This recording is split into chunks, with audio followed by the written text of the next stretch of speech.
Sometimes I find it interesting to see what the best-selling books are on Amazon, just to see what people are thinking about. And also, I like to read a lot of books. And one thing you'll find in the personal growth and development category is that books on self-worth, self-esteem, self-confidence are always way up high on the list for forever and ever. This is something that many of us are concerned about.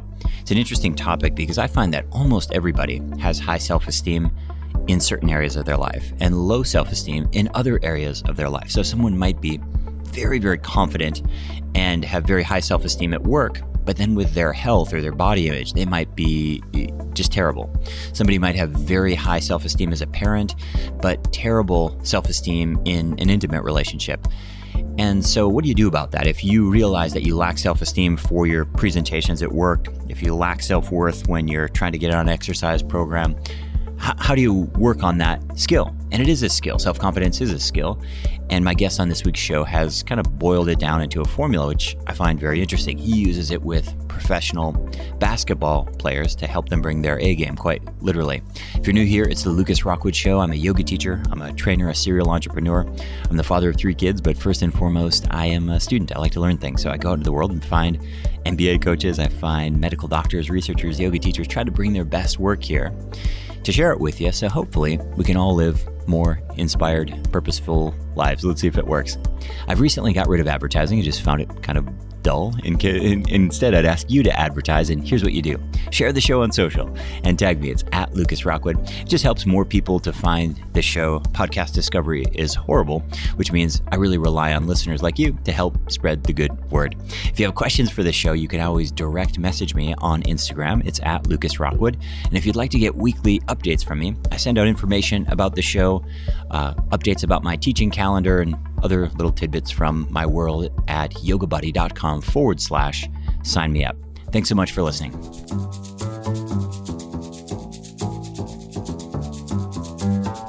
So hello and welcome everybody. Today's show is called Pivot and Go. I'm joined here with David Nurse. David's an NBA life and optimization coach. He's an author, a motivational speaker. He's a former professional basketball player and coach for the Brooklyn Nets. He's personally helped over 150 players with their personal and professional lives. He's got a book. It's called Pivot and Go. It's available on Amazon. You can also find it on his website, which is davidnurse.com. David, welcome to the show.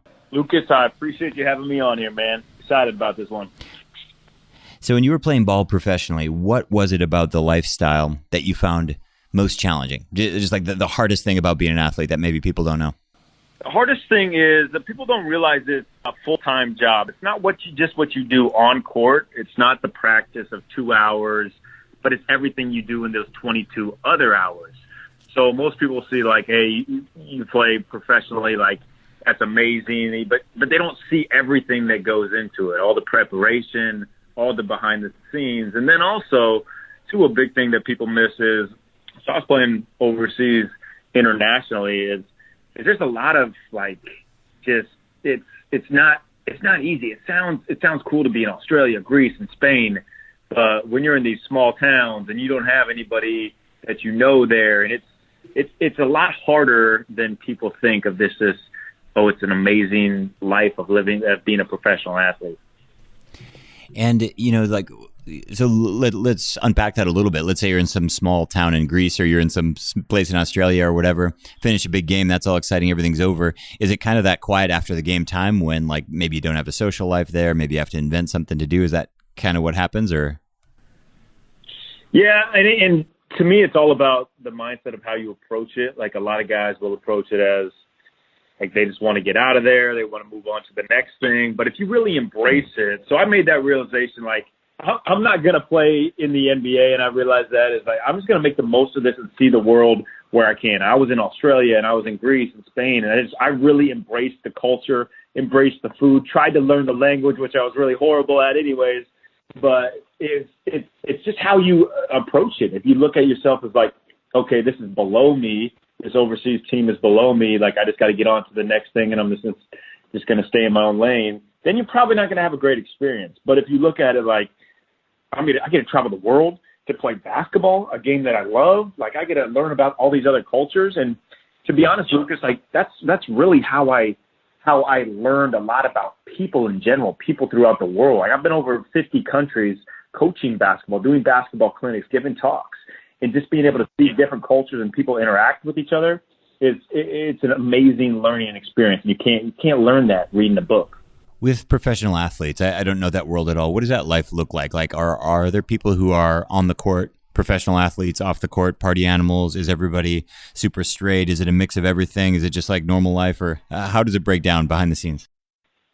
Just like normal life, man. Everybody is doing their own thing. Everybody's doing their own thing. They're different. I mean, they get the label of, the superstar, superhero, but everybody at the core is a person. When you're working with athletes, what are they, when you're coaching athletes individually, let's say, what are they most struggling with themselves? Are they struggling with the same issues you did, or is it different things these days? Is it social media trolls? Like what kinds of things are they wrestling with? Yeah, so social media definitely puts a different spin on it than back when I was playing, because everybody looks at it. No matter what people say, they look at social media, they look at the Sports Center and everything like that. And even if you try to block it out, you still know it. It's still in your subconscious if you're getting those negative trolls coming at you.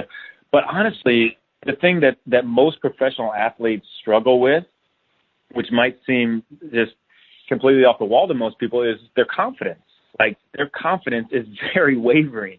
And that's a lot of the work that I do for NBA players, is how to help them develop unshakable confidence. And I have a 7-step process that I'll take each player through. And obviously each player is a little bit different, so different things are going to be more important to others. But really at the core is their confidence, because these players are told they're so great for their whole life.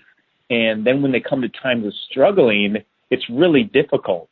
And then they start doubting themselves. So the self-doubt will creep in. And it's really a lot about how to get these players not just functioning at 100% of their physical capacity, but also 100% of their mental capacity. That part gets overlooked so much, because we can see the tangible and the physical and the product on court and in their bodies and everything like that. But the mental, you can't really track that. You can't track it in stats.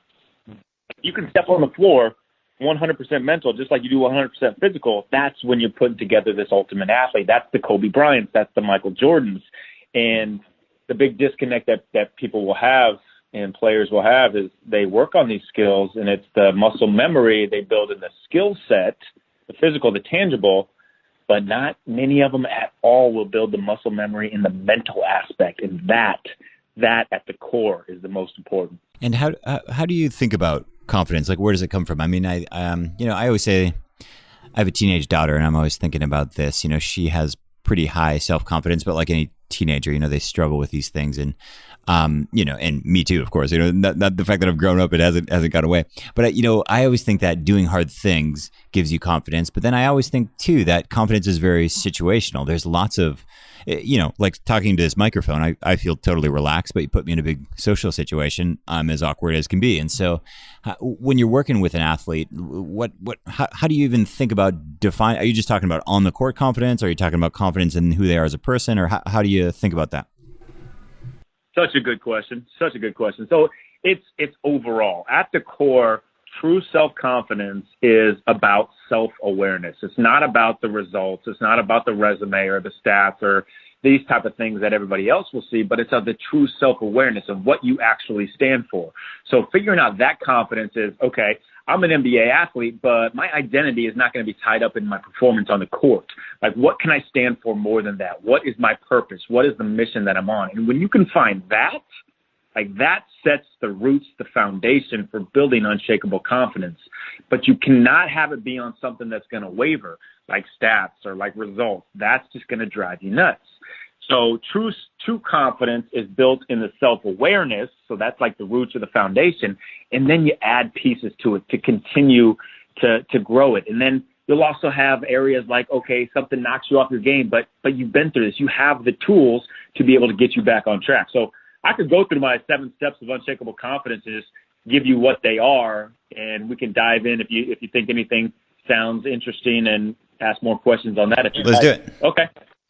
So the first one we talked about, yes, the foundation is in self-awareness, and the first one I'll do is confidence through comparison. And most people will think comparison, yeah, that's terrible. It's the Instagram. That's unhealthy. Don't do that. But in reality, if you compare yourself to someone that you see yourself could be like, they've done it. They've gotten there before. you don't have to rewrite the whole card. You can just do this. You can follow the footsteps that they've done. That's why Kobe, he watched everything Michael Jordan did, even to the point of the interviews. He was answering questions like Jordan was, but he compared himself to Jordan. He gained a lot of confidence knowing MJ had done it. So can he. So we can gain confidence through comparing ourselves with others, not in a negative way, but in a way of, you know what, I'm going to study them. I'm going to study in depth because everybody has been through struggles. Everybody has had to take the steps to get up there. Nobody just appeared at the top of their game, and we can learn from that. Makes sense. So, okay, we'll keep rolling. And number 2 is confidence through strength focus. We all have God-given gifts and abilities, and we all have our strengths, but far too often we're told that we are our weaknesses. Like we have to focus on improving our weaknesses. That's what the world will see us as. But weaknesses are actually just another term for a compliments wish list, meaning that's how you make the best teams. The best cultures are with players with different strengths and you add them together. So everybody has a strength. And if you give me a player in the NBA who's good in like 7 or 8 areas, they're probably not playing in the NBA. But if you give me a player who's great in one area, they can have a long, long career. Like one of the players that I grew up with, his name's Kyle Korver. I grew up in the small town of Iowa. And he wanted to do everything in high school, and he wanted to be a defender. He wanted to be a playmaker and everything like this. And he was okay, but his true strength was shooting. Like he could just shoot it, 3-point shooting. And he got one college scholarship offer from Creighton, and his coach there told him, Kyle, just focus on shooting. That's all I want you to do. Just focus on shooting. So he made it his mission to become the best 3-point shooter he could possibly be. And by doing so, he's played 18 years in the NBA. He's almost 40 years old, and he still can get on a contract if he wants, just based on him focusing on this strength and making it so much better than anyone else, and instead of focusing on his weaknesses. Keep it rolling. Yeah. Keep going. Okay, cool. Yeah, you can jump in with any questions at any time you got. I'm with you. Confidence through redefining vocabulary. And what I mean by that is we have certain words that we grow up thinking, being taught that they mean certain things, but words are just words. And our subconscious learns these like failure, success, rich, we have certain connotations with those type of words, but they don't have to mean that. They're really just words. So, for example, confidence with an NBA player, I'll always ask them, when was their last shooting slump? And if I ask them that, though, I can see their body language kind of deteriorate. And 4 games ago, I couldn't make a shot, just wouldn't go in. And then I'll ask them, when was your last shooting hippopotamus? And when I say that, they start laughing. They're like, "What? Okay, Dave, what are you talking about?" But what I'm saying, point being, is that it's just a word. Slump is just a word that we give meaning to. We give direct meaning to this word. When in essence, like failure, we don't have to say it's a bad thing. Failure literally is not just a way we can learn and grow, but the best way to learn and grow. Success. What does success mean to you? What does living a rich life mean to you? Because it sure doesn't mean making a ton of money and then being on your deathbed like Steve Jobs and being miserable. That can't be a rich life. So you can redefine what certain words mean to you. And when you do this helps you it helps you step back from the results, from what everybody else is saying you have to do, from everybody in society is saying you should do. And you can focus on the process. And when you can actually, I know it's cliche to say, hey, focus on the process, but when you really step back, take the results away, and just focus on your process on a daily basis, or for NBA players, their process, their routines, their habits, and where their best shots are on the court. If you can focus on those and not worry about the points you make or the shots you make, that's when results come. But results don't come by focusing on the results. They only come by focusing on the process, done through redefining vocabulary. I like that vocabulary thing because, every project, every job, every mission has a timeline, but for pro athletes, that timeline is often very short, right? I mean, people might get a couple of years. Somebody like you mentioned, somebody playing into their 40s, that's rare, right?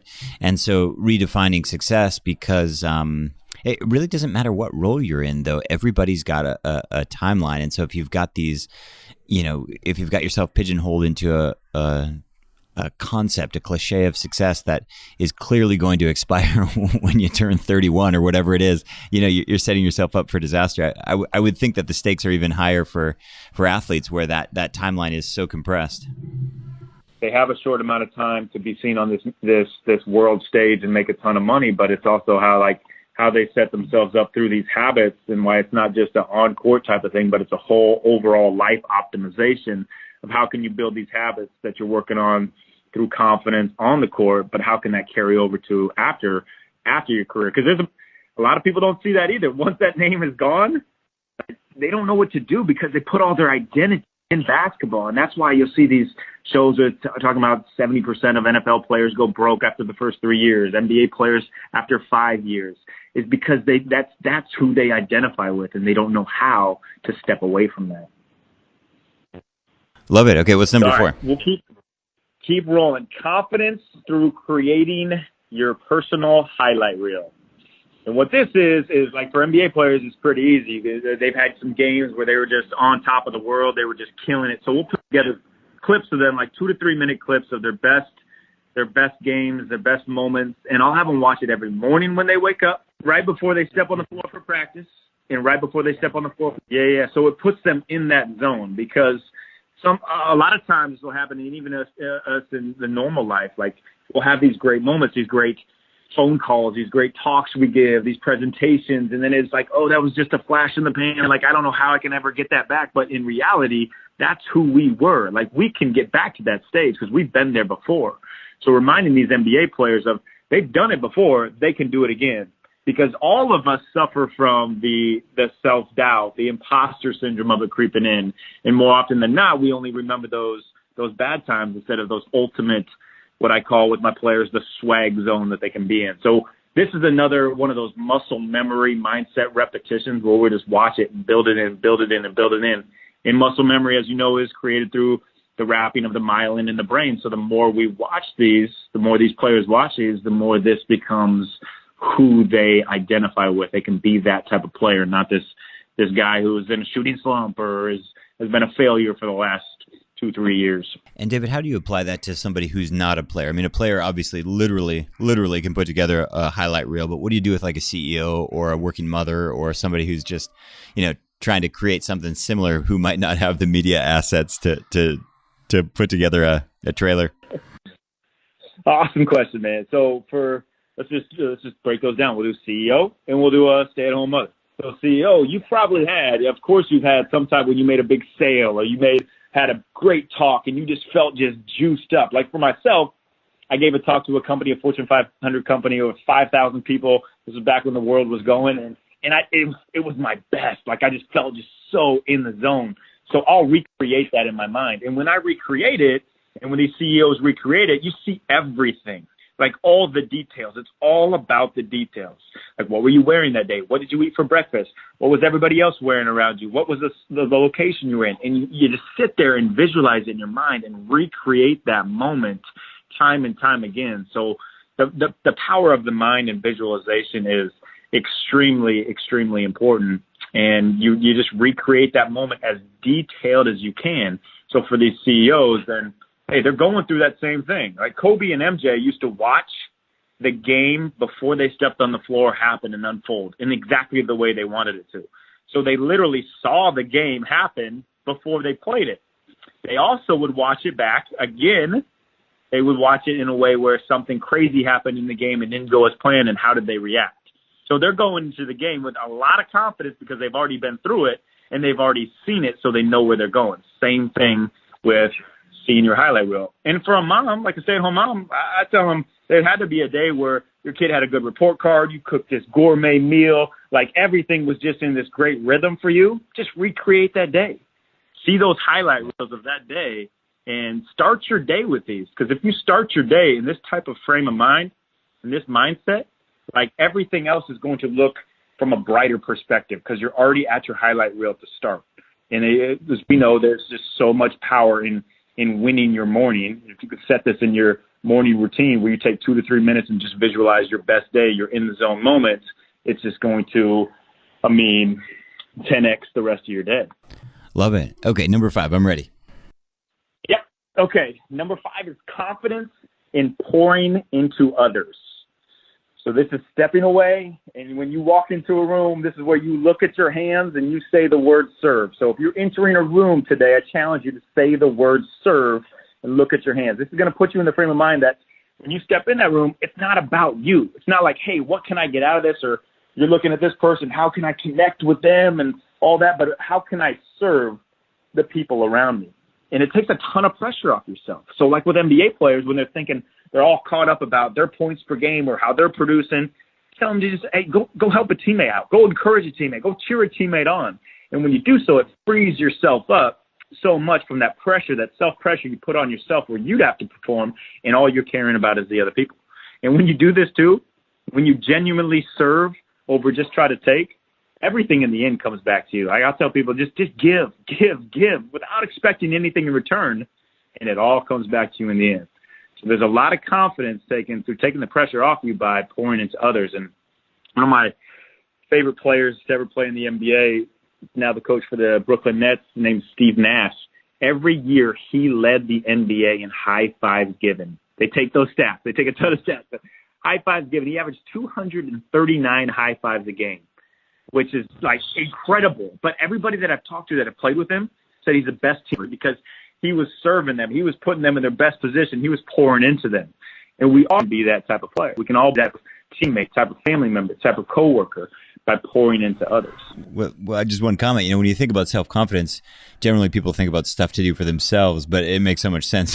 Just putting your focus on other people, it inevitably makes you feel better about yourself. Yeah, and it's interesting too, because when they ever ask somebody a question, would you rather give or receive? Everybody mainly says they'd rather give. They get a better feeling when they give. But yet too often we're just looking on how we can take from others or what we can get out of a situation. Why don't we just do the same type of thing and see what we can give? You feel so much better. Like for me, myself, like I get so excited and juiced up when one of my players has a good game or has some type of breakthrough on the court, or somebody I'm working with, coaching personally in my breakthrough group, or a CEO that I'm working with, and to have them see success in their life. That juices me up more than more book sales or podcast reviews, something like that. So we get a lot more of just like even an overall true, genuine joy through serving others. Okay, well, love it. Okay, number 6. Number 6 is confidence through your cue word, choosing a cue word. And what that is like the movie Inception, where there's that top that spins, and whenever they see it, it kicks them back into a certain level of a dream. So a cue word triggers your subconscious to take you back into a certain state. So I'll have my NBA players pick a cue word. So that's just when something's going crazy in the game, or they've missed 3 shots in a row, or they've turned the ball over, they can say this cue word, and it'll kick them back into the frame of mind of all these other steps before, their highlight reel, all the confidence that they've developed, everything that they've been through. Like they say this word, and one of my players is unshakable. One of my players is mile high. They had a great game in Denver, so it takes them back to that moment. Like you can get that specific, but now their frame of mind is, this is when I was at my best. I can get back to that point. So cue words is just a little trick, a little tool to use in the heat of the moment. 'Cause the hardest thing to do for anybody is to step back, is to what I call snap. You can also use the cue motion too. So all my players snap their fingers, which snap stands for stop, notice, assess, pivot. So you stop, take yourself back, you notice the situation, you assess the situation. Why is it going on? Why are you feeling this way? And then you pivot into how to overcome that. So you can use a cue word through the word you're saying.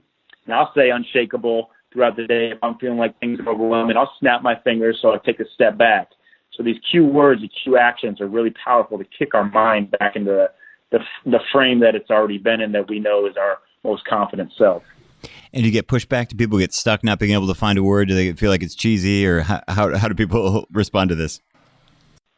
Yeah, you know what? They kind of, until they start using it, they don't really believe in it as much. And it's just like anything, really. You have to see a little bit of success in it, and then you're like, okay, this works, and then it builds. But I have them create their own word. That way they're taking ownership of it too. I never like to give somebody something, because if someone comes up with it on their own, then they're like, okay, I have to do this because I created it. I'm taking ownership of it.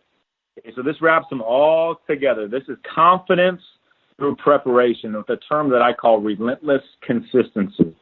And this simply means day after day after day. You build these habits, these 6 steps of habits, and then you do it every single day. It takes, on average, 28 days to make a habit. And that's great. Habits, routines, awesome. But at day 29 is your choice to make it a lifestyle. And once you make that a lifestyle, it's just day after day, relentless consistency. It's not how you're feeling. It's how you show up every single day, taking these 1% steps day after day.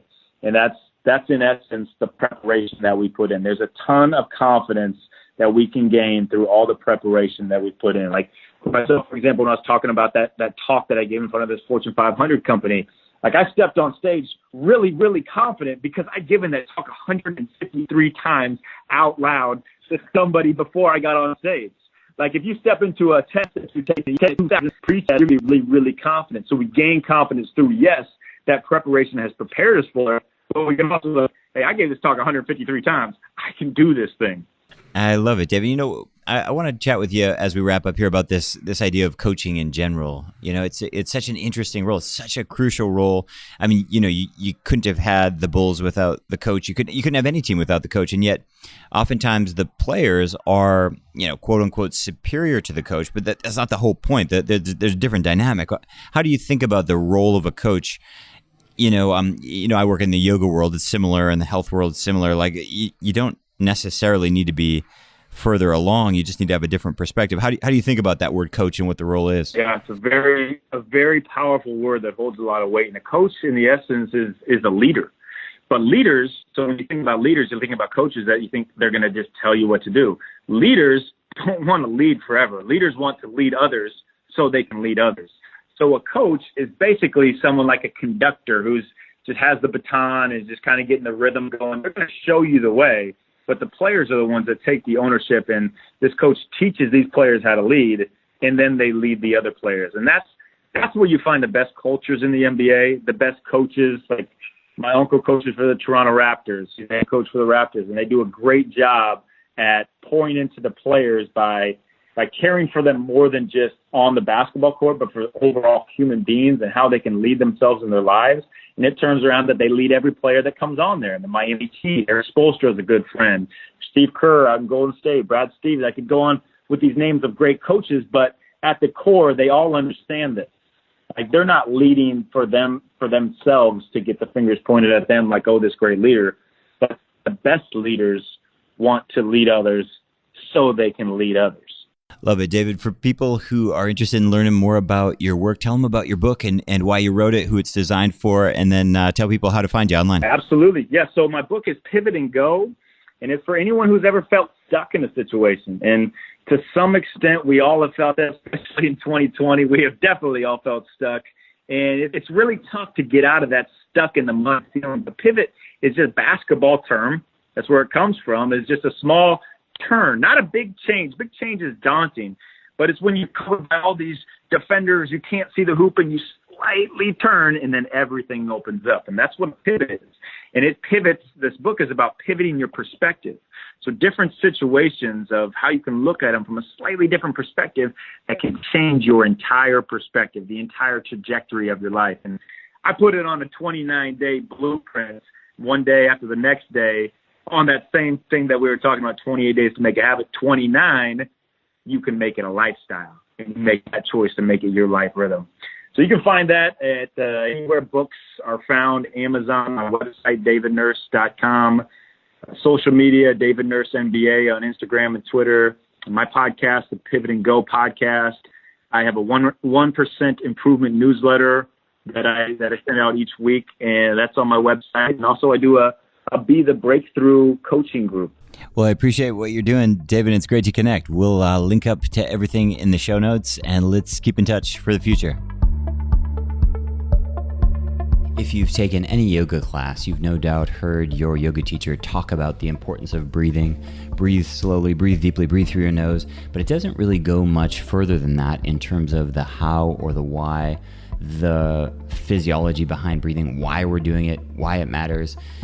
Oddly, yoga, despite the fact that breathing is always emphasized, doesn't really do a good job of teaching breathing. I don't know why. It's lacking from almost every yoga tradition. And the science, which is not new at all, it's been around for over 100 years, is almost completely absent from the tradition as well. And this was something that really frustrated me when I first started doing yoga and kept me frustrated for about 5 years. And I've since had the privilege to work with, to speak with, to interview, and to get consultations from some of the best breath researchers and teachers in the world. Most of them are outside of the yoga community, but I've taken all those teachings and brought them back into the yoga community. And I've put together a new course. It's called Breath Coach Training, and it's designed to help you or other teachers or would-be teachers learn how to use breath in a coaching setting. And so if you want to help somebody relieve stress, sleep better, balance their mood, improve their digestion, all of the nervous system benefits that breath can be of assistance with, this is the training for you. Breath is not a panacea, meaning it's not a cure-all, it's not going to reverse cancer or anything like that, but it is the most immediate way to affect your nervous system of anything. It's faster than a pill. There is nothing that is as quick and as predictable and safe as breathing. In as little as 5 or 10 minutes, you can make a massive, massive shift in your autonomic nervous system that has trickle-down effects into your endocrine system, trickle-down effects into your mood and your metabolism. And it's very predictable, and it gets clients really, really excited. Who needs this? Well, anyone who has trouble sleeping, anyone who struggles with digestion, anyone who has up and down moods throughout the day, food cravings, for example, anyone who has overwhelming stress and anxiety. And I think I've pretty much encapsulated every single person on planet Earth right now. But the great thing about breathing is it's a lot more accessible than meditation. Meditation is experiencing a resurgence of popularity. Maybe hasn't been this popular since the Maharishi in the 60s and 70s. But the reality is most people aren't practicing meditation. In fact, many of you listening right now have meditation apps on your phone that you're not using. You have meditation books on your shelf that you read, but you didn't sit down and do a meditation practice last night. And a big part of that is that meditation can go sideways, and people don't talk about this, but rumination is a huge problem with meditation. This is where you sit down with all the best intentions, and for 20 minutes, all you think about is that person at work who is causing you stress and anxiety and treating you horribly. All you think about is that relative or that in-law who is abusive and walking all over you, and your mind spins and spins and spins, and 20 minutes later, you don't actually feel better. Meditation is amazing. I've spent something like 43 days of my life in silence, sitting on my butt, doing nothing, and it's been transformative. But it can go wrong, and on a daily basis, out of the context of a monastery, out of the context of a temple, out of the context of a controlled environment, it does go wrong very, very often. It's not dangerous, but it's not that productive. You can sometimes finish a meditation session feeling more rotten than when you went in, and this happens a lot. This is why people default to mantra. This is why people default to prayer. This is why some people just read a book, or why most people just flip on Netflix.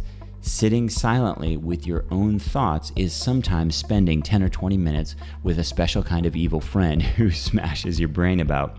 And breathing gives you something to do. It's an active form of meditation. It's a lot more accessible. Most importantly, the results are very, very predictable. I don't in any way want to discourage you from meditation, but nobody's having these open discussions about the way meditation, the real challenges of meditation, which is it doesn't always work, and the barrier to entry is huge. Breathing, the barrier to entry is pretty much zero. The results are almost guaranteed. There is a very, very predictable outcome, and the compliance is very high, meaning your ability to follow through is very, very good because it's not as scary as spending 10 or 20 minutes with your special evil friend, also known as your monkey mind. When you're spending time with your breath, you're literally spending 10 minutes with your own lungs, which is a lot less intimidating, and the outcome is a lot more predictable.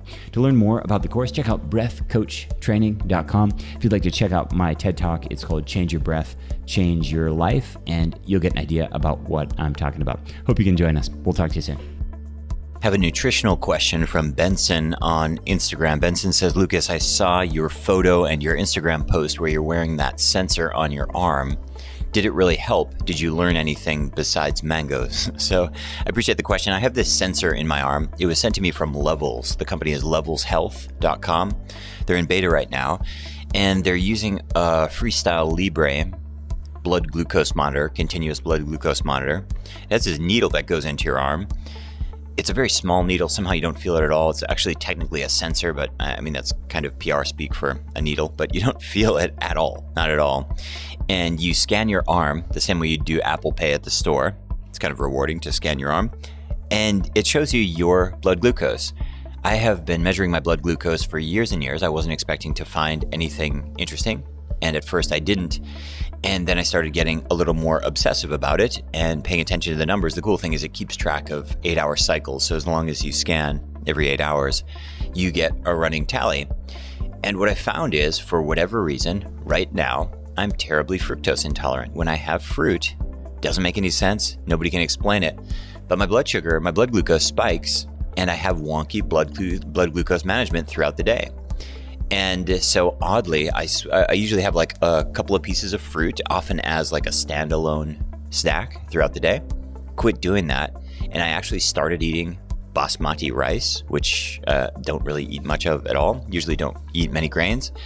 And rice does nothing. Even tried some bread, and that also did nothing to my blood glucose. Have a mango. I even tried low glycemic fruits like kumquats. Kumquats even spiked my blood glucose. And most troubling, I discovered that at night, my blood glucose was dropping crazily into like hypo range, like below 50 milligrams per deciliter. And it was always in conjunction with those higher fruit days. Now, all of this flies in the face of pretty much all diabetic education, mainstream logic, and things like that. I don't really have an explanation for it, but it is absolutely true for me. One of the things that's interesting about wearing these continuous blood glucose monitors is you can understand how your biology responds differently. Why would my biology be responding so differently? I have no idea. It could be the fact that I ate only raw foods for 2 years. It could be the fact that I've had so much fruit, at times even, 15 years ago, I used to eat only fruit for weeks at a time. It could be the fact that perhaps my microbiota or my enzymes are different because of the way that I eat. I have no idea. All I know is that within about 3 or 4 days of wearing this thing, with changing almost nothing, just dropping a couple of pieces of fruit and swapping them out for some safe starches, my blood glucose is never going above 100 milligrams per deciliter, not during the day, not after meals. It's kind of amazing to look at. It's just this pretty steady flat line. What that means is it puts you in a lower risk for type 2 diabetes, for heart disease, for neurodegenerative illnesses, and all that's great 20 years out or whatever. But in the short term, what it means is your energy is just incredibly stable. A lot of times people are asking about, how do you get super energy, how do you get high energy, but that's not really what we want. We don't want to be jittery and buzz. We just want to feel normal, right? Throughout the day at 8 in the morning and at 8 at night. And mostly we don't. We feel like hyped up and then crash and up and down and nervous and anxious. And it's kind of an amazing feeling. And so that's really interesting. Most notably though, my sleep is improved dramatically, both in terms of quality and quantity. And I mean that with objective measures using sleep tracking devices and things like this. So needless to say, I'm a huge fan of everything I've ever tried in health and wellness monitoring gadgets, heart rate monitor, heart rate variability, all these weird things that I have, CO2 gadgets, blood oximeters. There's nothing that I've used that's given me so much data, so much actionable data so quickly. The changes were effortless for me, and the results are pretty fantastic. So I'm super excited about it. Here's the big downside. Currently, in most parts of the world, you need a prescription. Secondly, this thing's expensive. I don't know what this thing costs. I think it's like $60 a week, something like that. So it's pretty expensive. But in the context of health expenditures in a year, were you to wear one for a couple of weeks or a month, it might be well worth it for a lot of people. So I don't have anything conclusive yet. I'm still gathering data myself. I'm talking to the founders of the company. Hopefully I have them here on the show shortly. But yeah, I'm super excited about it. If anyone is considering that, if any of you are doing blood glucose monitoring now, if you're open to investing a bit of money, I can't say enough good things about it. I'm just really excited about it. This is the most interesting wearable tech I've ever experienced. In any case, I'll be putting out a whole bunch more information on this shortly because I'm really bullish on it. Thanks for your question. We have a ketogenic question from Sarah on Instagram. Sarah says, Lucas, everyone's been talking about keto now for about 2 years, using keto salts, keto meters, and everyone's crazy about it. I keep trying, but I can't seem to get into ketosis. Is this really something that I should focus on? So it's interesting the way that nutritional cycles go. It's been a paleo, low carb, no carb world for a long time, and keto is kind of the most extreme manifestation of that. I first got into ketogenic diets in 1999. I was 19 years old, and I got interested in it because I had a seizure episode, and I started reading about ketogenic diets in terms of managing neurological irregularities. And so I spent a summer in Berkeley experimenting with a ketogenic diet. And does it work? Depends on what you define as work. Will it make you lose weight? Oh yeah, you'll lose weight like crazy. That was the first time I got crazy skinny. I lost too much weight, which has happened to me multiple times. I couldn't keep weight on to save my life. In order to get into ketosis, you have to eat such extreme low carb that it really imposes upon your lifestyle. For most people, that's less than 80 grams of carbs a day. For a lot of people, it's less than 50 or even less than 40. So you smell kind of funny. You're basically eating high fat. You can't even eat that much protein, really high fat foods all day long. I like fatty foods, but that level of extreme is pretty hardcore. But yeah, will it work? Sure, it'll make you lose weight. This is why people are so excited about it, because you can eat a lot. You can eat a lot of fat and you'll still lose weight in ketosis. There's a whole bunch of challenges with it. There's kind of this idea that ketosis is a natural state, that your body wants to be in ketosis, that it's optimal performance. There's no real evidence for that. The person I know who's been longest in ketosis is a guy named Dr. Peter Attia, who is an incredible medical doctor, by the way, who people don't pay enough attention to because a lot of his information goes over their heads. It goes over my head as well too. But if you want to dive deep into ketosis, he's the guy I would pay attention to as opposed to a lot of the New York Times bestselling authors and things like that. He was in strict ketosis for the better part of 3 years or something like that, if I understand his story correctly. And his information's really interesting, and he doesn't do it now. Here's the thing about ketosis. My little boy is 21 months, and he slept for 12 hours last night, and he did that fasted, which means when he wakes up in the morning, he has some ketones in his system, and you can smell this. Like, if you think of the smell of baby's breath, it's almost like a real mild applesauce, like a fermented applesauce, slightly rotten. In adults, it smells more like a cadaver, but in a child, it's somewhat pleasant. In an adult, it smells like death incarnate. Those are ketones. You're smelling acetone, which is on their breath. It's an indication of ketosis. Ketosis, halitosis, they kind of go together. Although I will say, if you're in ketosis for a longer period of time, you stink a little bit less, but you'll smell funny, because your body is kind of eating itself. That's kind of what it comes down to. Now, your body's designed to eat itself, right? Periods of feast and famine are totally normal. Your body's designed to store fat, burn fat.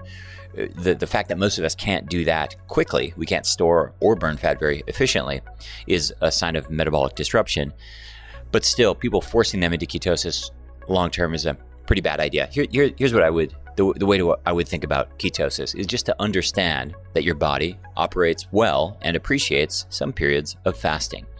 The idea of doing that for an extended period of time, I think, is really reckless. It's really dangerous. It can lead to thyroid problems, specifically in women.